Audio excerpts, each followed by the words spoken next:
అదే RTV app వార్తల్ని క్షణాల్లో చదివే అవకాశం ఉంటుంది. ఒక న్యూస్ పేపర్, ఒక టెలివిజన్ ఛానల్ మీ చేతుల్లో ఎప్పుడూ ఉంటాయి. ఇటీవల వార్తల్లో తిరుపతి ప్రత్యేకంగా నిలుస్తుంది. ఎన్నికైనటువంటి పాలకుల నిర్వాకం కారణంగా ఇవాళ తిరుపతి యొక్క పరపతి దిగజారిపోతుంది. తిరుపతి పార్లమెంటు ఉప ఎన్నికలలో పోలింగ్ కేంద్రాలలో జరిగినటువంటి దొంగ ఓట్ల ప్రక్రియలో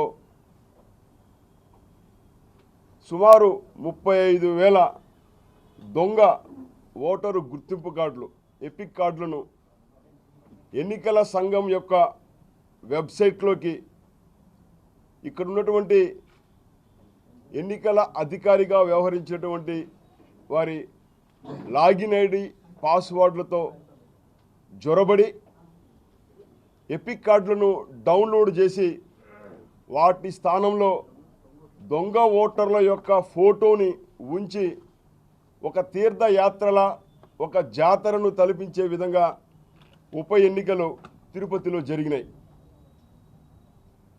మరి ఆ రకంగా దొంగ ఓట్లు వేయడానికి వచ్చినటువంటి దొంగ ఓటర్లను,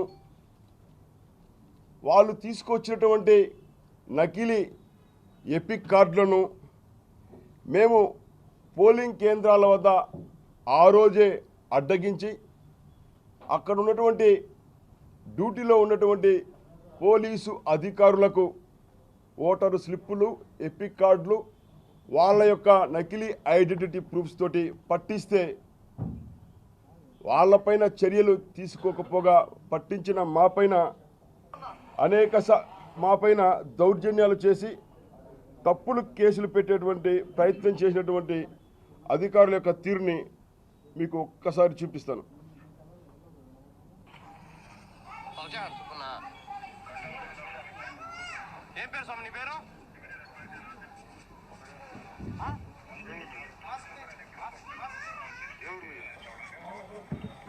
ఈ రకంగా మేము పోలింగ్ కేంద్రాల వద్ద దాదాపుగా అన్ని పోలింగ్ కేంద్రాల్లో ఇలా తీర్థయాత్రలకు వచ్చాడు దొంగ ఓటర్లు పట్టుకుని అధికారులకు పట్టిస్తే మమ్మల్ని అక్కడి నుంచి చెదరగొట్టి వైసీపీ నాయకులకు వత్తాసు పలికినటువంటి పోలీసు అధికారులు చూసాం.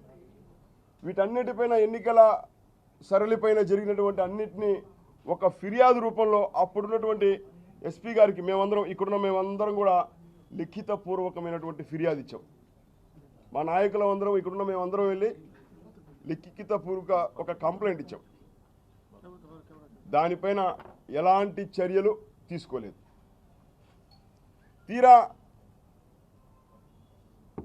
పూర్తి వివరాలతో, సాక్ష్య ఆధారాలతో మా రాష్ట్ర అధ్యక్షురాలు పురంధరేశ్వరి గారి యొక్క నేతృత్వంలో సెంట్రల్ ఎలక్షన్ కమిషన్కి ఫిర్యాదు చేస్తే మేము ఇచ్చినటువంటి పెన్ డ్రైవ్లో ఉన్నటువంటి సమాచారము, ఆధారాలు, ఎపిక్ కార్డుల యొక్క డౌన్లోడు, ఐడి అడ్రస్సులు, ఐపీ అడ్రస్సులు, వీటి ఆధారంగా చర్యలకు పూనుకునింది ఎన్నికల కమిషన్. ఎన్నికల కమిషన్ ఆదేశాల మేరకు తిరుపతి ఈస్ట్ పోలీస్ స్టేషన్లో ఉప ఎన్నికలలో దొంగ ఓట్లు, ఎపిక్ కార్డుల యొక్క డౌన్లోడ్ వ్యవహారంపై కేసు నమోదు చేసి దర్యాప్తు చేయాలని ఆదేశాల మేరకు క్రైమ్ నంబర్ 15/2024 కింద ఒక ఎఫ్ఐఆర్ని అయితే నమోదు చేశారు. తీరా కేసు పెట్టి చేతులు దులుపుకుంటున్నారు.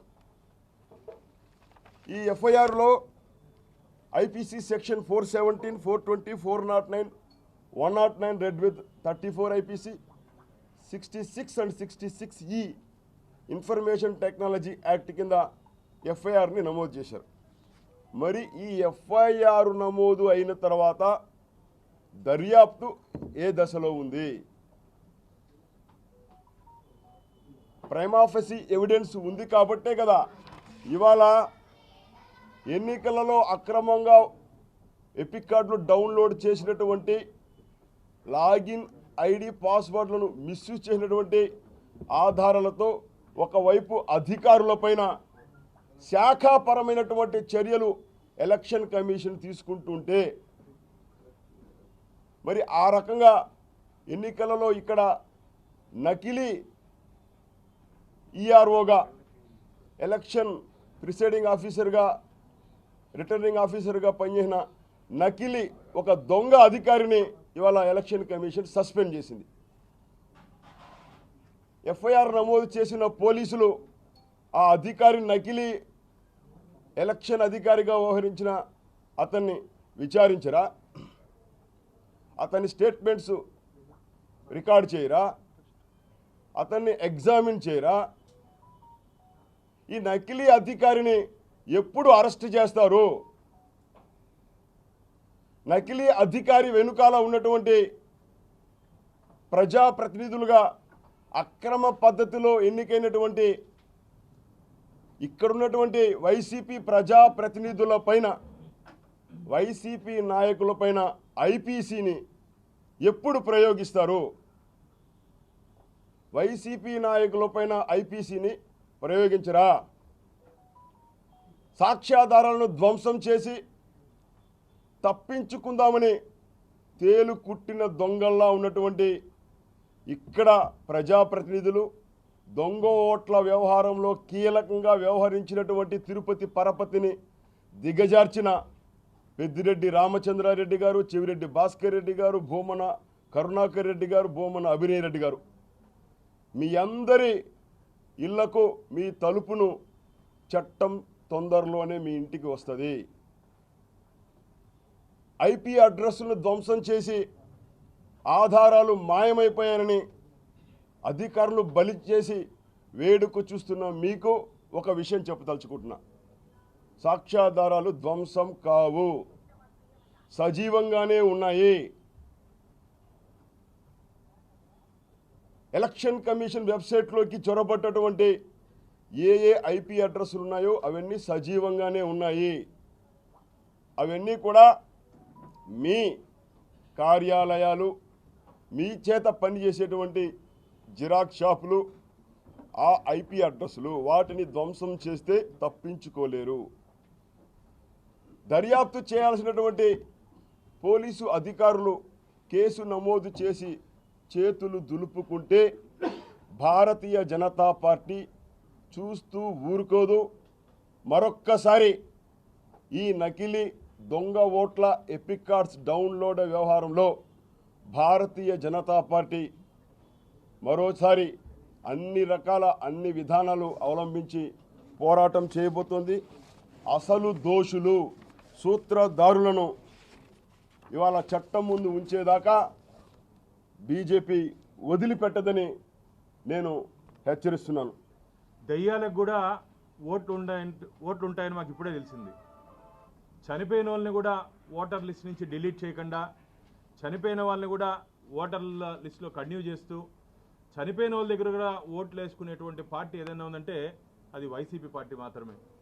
ఏందండి జగన్మోహన్ రెడ్డి గారు, మీ పరిపాలన బాగుంటే ప్రజలే ఓట్లు వేస్తారు మీకు.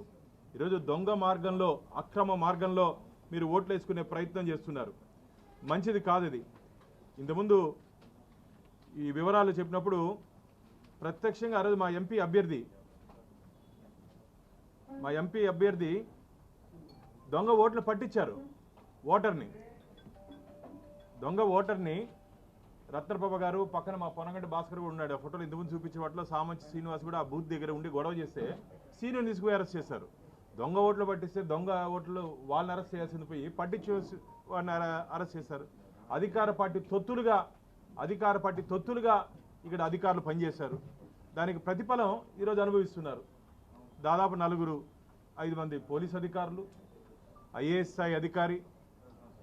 మీరు మీ ఉద్యోగ ధర్మం నిర్వహించాలి, ప్రజల పక్షాన్ని నిలబడాలి. అధికార పక్షానికి తొత్తులు వివరించిన కారణంగా ఈరోజు మీరు బలయ్యారు.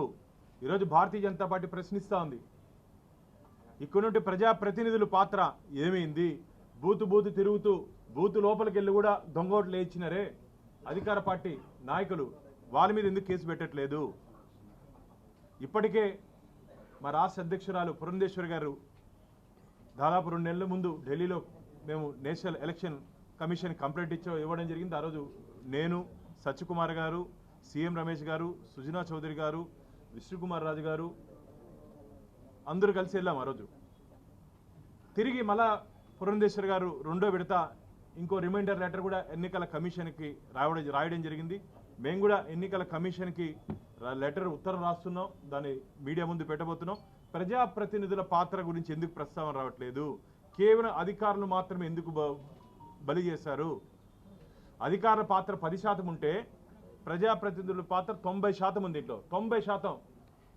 దీన్ని ఎక్కడ ప్రింట్ చేశారు, ఎక్కడ డౌన్లోడ్ చేశారు, ఎక్కడ జిరాక్స్ చేశారు? వీళ్ళందరి మీద దోషులే కదా వీళ్ళందరూ. ఎవరు ఎక్కడ తప్పించుకునేదానికి వీలు లేదు. దొంగ ఓట్లతో, కరెన్సీ నోట్లతో ఎన్నికల్లో గెలవాలని చెప్పి అధికార పార్టీ ప్రయత్నం చేస్తూ ఉంది. ఖచ్చితంగా వారి ఆటల్ని భారతీయ జనతా పార్టీ సాగనివ్వదు. ఈరోజు భారతీయ జనతా పార్టీ కేంద్రంలో ఎన్నికల కమిషన్కి కంప్లైంట్ చేసిన తర్వాత ఈ ప్రక్రియ మొదలైంది. అంతకుముందు ఏం చేస్తున్నారు? ఇక్కడ నుండి పోలీసు అధికారులు నిద్రపోతున్నారా? ఆ రోజు సామంత్ శ్రీనివాసు మా ఎంపీ అభ్యర్థిపై కంప్లైంట్ ఇచ్చినప్పుడు అప్పటి నుంచి నిద్రపోతున్నారని అడుగుతున్నా. మీరు నిద్రపోయిన కారణంగా ఈరోజు మీరు సస్పెండ్ అయ్యారు. మీరు నిద్రపోయిన కారణంగా, అధికార పక్షాన్ని భుజం మీద మోసిన కారణంగా మీరు సస్పెండ్ అయ్యారు. మామూలుగా జాతరలో చూస్తుంటాం, మొత్తం పూలేసి బొట్లు పెట్టి తీసుకుపోతుంటారు, అది బలైపోతుంది. అట్లా అధికారులు బలైపోయారు. రాబో రోజులు మిమ్మల్ని కాపాడేదానికి ఎవ్వరు ఉండరు. దయచేసి గుర్తుపెట్టుకోండి, అధికారుల్ని కాపాడేదానికి ఎవ్వరు ఉండరు. మీరు చేసిన పనికి ఇప్పుడైనా సరే వచ్చి మేము ఈ ప్రజాప్రతినిధి మమ్మల్ని చెప్పాడు, ఈ ప్రజాప్రతినిధి కోసం మేము చేస్తామని చెప్పి చెప్పండి. పేర్లు మాకు తెలుసు, కానీ మీ ద్వారా వింటేనే బాగుంటుంది చెప్పి మేము భావిస్తున్నాం. కాబట్టి ఎన్నికల అక్రమాల్లో పాలు పంచుకున్నటువంటి అధికారులు, అధికార పార్టీ నాయకులు తొందరలోనే జైలుకి వెళ్లే రోజులు దగ్గరలోనే ఉందని చెప్పి భారతీయ జనతా పార్టీ తీవ్రంగా హెచ్చరిస్తాను. మరిన్ని వీడియోస్ కోసం ఛానల్ ని సబ్స్క్రైబ్ చేయండి. లేటెస్ట్ అప్డేట్స్ కోసం వాట్సాప్ ఛానల్ ని ఫాలో చేయండి. అండ్ లింక్ డిస్క్రిప్షన్ లో ఉంది.